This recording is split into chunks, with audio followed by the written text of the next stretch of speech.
So, you finally made it to this moment. You want to learn how the guitar fretboard really works and take your playing to the next level. Maybe the pentatonic box shape just doesn't do it for you anymore. And all those hours of random noodling has got you exhausted. In this video, I'm going to show you how intervals work on the guitar, the way the notes are organized, and how you can make sense out of this seemingly random chaos that's just beneath your fingertips. I'll show you an effective and easy method to get straight into it, to instantly boost your guitar knowledge, and get your playing to where you want to be. First, we'll become comfortable with the basic intervals. If I move a semitone, or on the guitar, 1 fret, up from the root, I start to get new intervals. 1 above the root is the minor second, and then 1 more from there is the major second. It keeps going by +1 semitone or +1 fret every time. After the major second, I have a minor third, and then major third, then the perfect fourth, then the augmented fourth. Now this note can also be called the diminished fifth, but only when I'm moving downwards, or its nickname is called the tritone. Then, 1 more above that will be the perfect fifth, and then the minor sixth, the major sixth, the minor seventh, the major seventh, and then finally the octave, which will be my 8th. I can keep going, and there are more intervals, and if I go 1 above the 8th, that's the minor 9th, which is essentially the minor second, but up the octave. 1 more from there will be the major 9, which is like the major second, but up the octave, and it keeps going from there. Let's begin on our low E, and use the root note of A for our first example. That's going to be on the 5th fret of the low E string. The unison of that will be the open A. The minor second horizontally is just 1 fret up. The minor second in a parallel position is going to be on the 1st fret of the A string, which will start 4 frets to the left. 1, 2, 3, 4. That same pattern continues all the way till I reach the octave. Horizontal major second, parallel major second. Horizontal minor third, parallel minor third. Horizontal major third, parallel major third. Horizontal perfect fourth, parallel perfect fourth. Horizontal augmented fourth, or the tritone, parallel tritone. Now I've reached my perfect fifth, which gives me one more option, skipping by 1 string. That's going to be using the E string and the D string. Now that perfect fifth will be here, on the 2nd fret of my D string, which will be 1, 2, 3 frets to the left now. So from horizontal to parallel to skipped by 1. I'll keep going. Horizontal minor 6, parallel minor 6, and skipped by 1 minor 6. Horizontal major 6, parallel major 6, skipped by 1 major 6. Horizontal minor 7, parallel minor 7, skipped by 1 minor 7. Horizontal major 7, parallel major 7, skipped by 1 major 7. And now I have my octaves in all position. Horizontal octave, parallel octave, skipped by 1 option. But now I have a 4th option. That's going to be skipped by 2. So that means I'm going to use it on the E string and the G string now. That's going to be like this. So that's going to be 1, 2, 3 frets to the left. If I keep going with my intervals like the minor 9, I have 4 for that.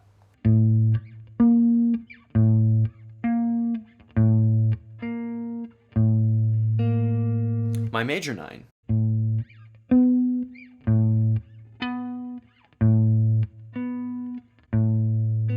Here is our A string example using the root note of D. Everything will be the exact same in the fingering as it was on the E string, all the way until I reach the minor 7 interval, which will become included in the skipped by 2. But I'll demonstrate anyway, just to go over the point so you can really become clear with it. So my minor second will be found horizontally and then minor second parallel. I'll continue my pattern. Major second,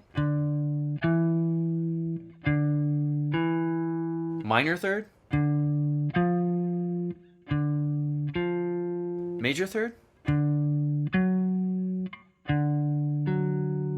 perfect fourth, augmented fourth, my perfect fifth will now include +1 skipped.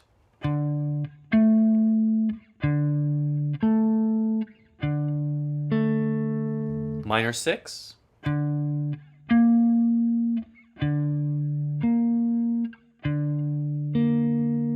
major six,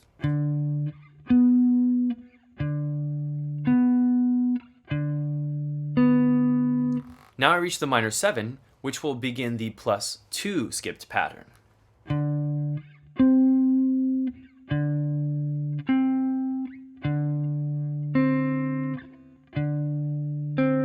That will be my skipped by 2 pattern here, which will be 4 frets, 1, 2, 3, 4 frets to the left, to become on the first fret of the B string.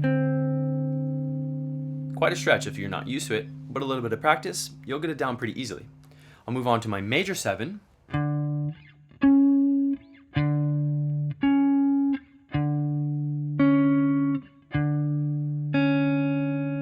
Then I've reached my octave.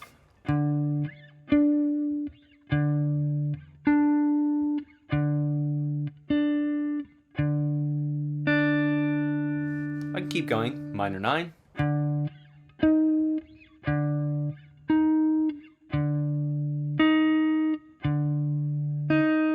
And finally my major 9th.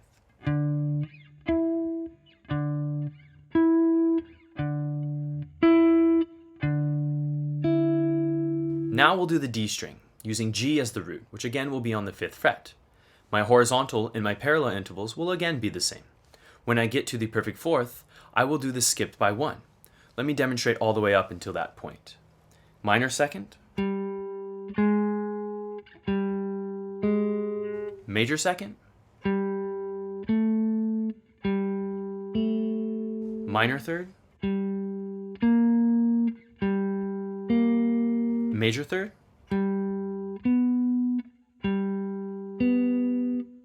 now I've reached the perfect fourth.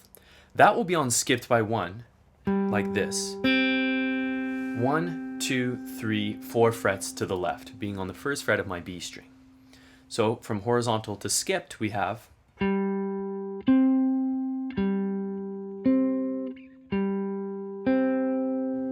then the augmented fourth,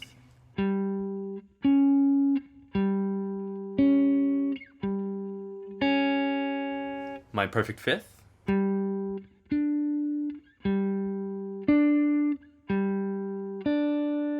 minor sixth,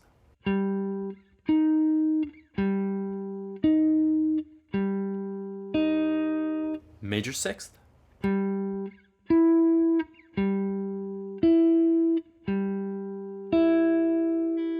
I've reached my minor 7th. We'll now introduce the skipped by 2. That will be in this way. On the E string now, 1, 2, 3, 4 frets to the left. So going from horizontal to skipped by 2, it will look like this.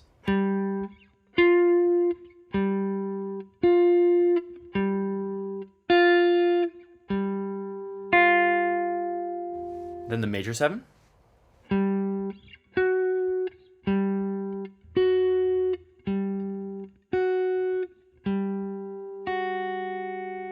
Finally, my octave.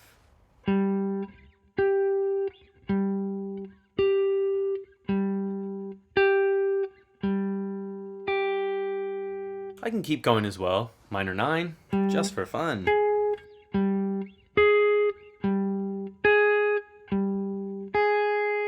Major 9.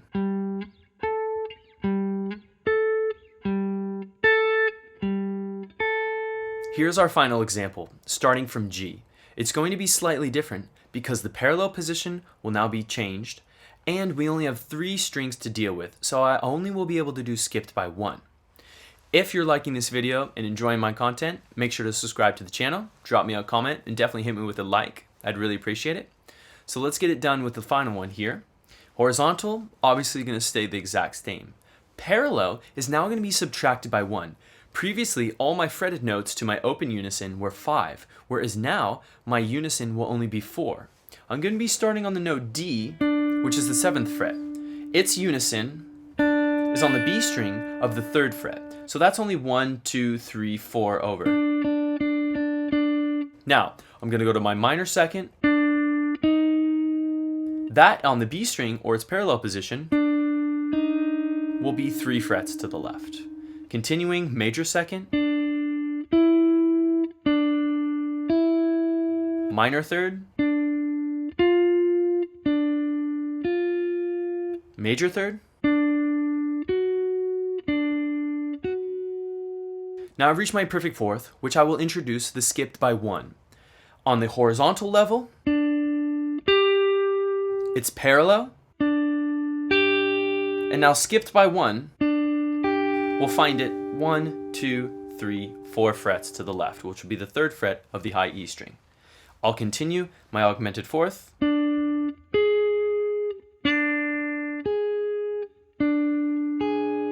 perfect fifth,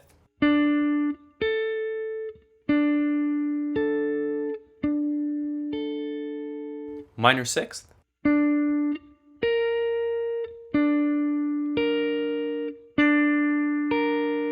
major sixth,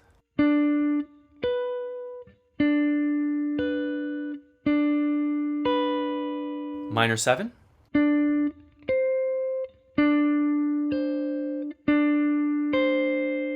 major 7,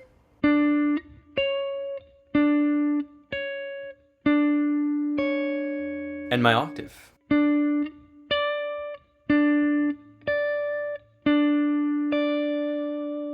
And keep going, minor 9.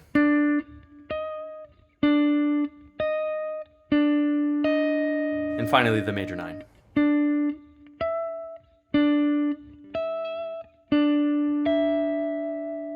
Here's a fun and interesting exercise you can do in order to get all this down, really understanding the notes, the organization, and how the intervals work. I'm going to go back to the low E string, and I'm going to use the major scale as example, specific in the key of A major this time. What I will do is I will play each degree 1, 2, 3, 4, 5, 6, 7, 8, and then back down, but I'm going to start on the E string with my root note, and I'm going to switch back and forth between the E string and the A string every degree. So my second, which will be the note B, will be played on the A string. And then I'll switch back to the E for my third, which is C sharp, and the fourth on the A string, D, fifth on the E string, E, sixth on the A string, F sharp, seventh on the E string, G sharp, and then my octave A. I'm going to go back down in the same exact way.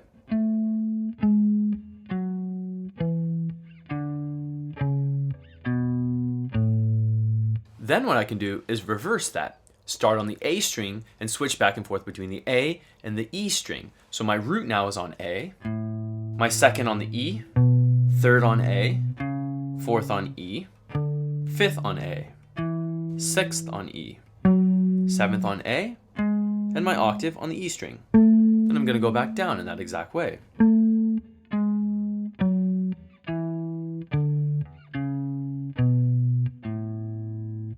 This creates exciting and new fingerings, challenging those kind of box and those patterns that you've been operating in order to get you to that next level. I can start doing this in very interesting ways and combinations where it starts to look very strange in my left hand, but it's going to be very useful to understand the intervals and really get that fretboard down. It can seem kind of random and strange as I'm kind of playing and going in this very interesting new way, but if I'm switching back and forth between all these notes, it's actually the same exact scale, and I can kind of play them at random and really switch up the order. Just like that. I really find it very fascinating and interesting to create these new fingerings, breaking out of your old habits and kind of eliminating these boxes and these muscle memory movements that have been pretty limiting to your progress in order to get to that next level. I'm staying within the simplicity of 1 octave, but you can totally go into 2 octaves by just continuously switching, going back and forth between parallel strings, skipping strings, moving in all sorts of interesting fun directions that really spice up the playing, continuing in the same exact scale. It looks kind of visually strange, but it's all actually the same thing, going up and down in new directions. Going to broaden your horizon, you really understand that geography way much more than you would have just studying the kind of classic positions.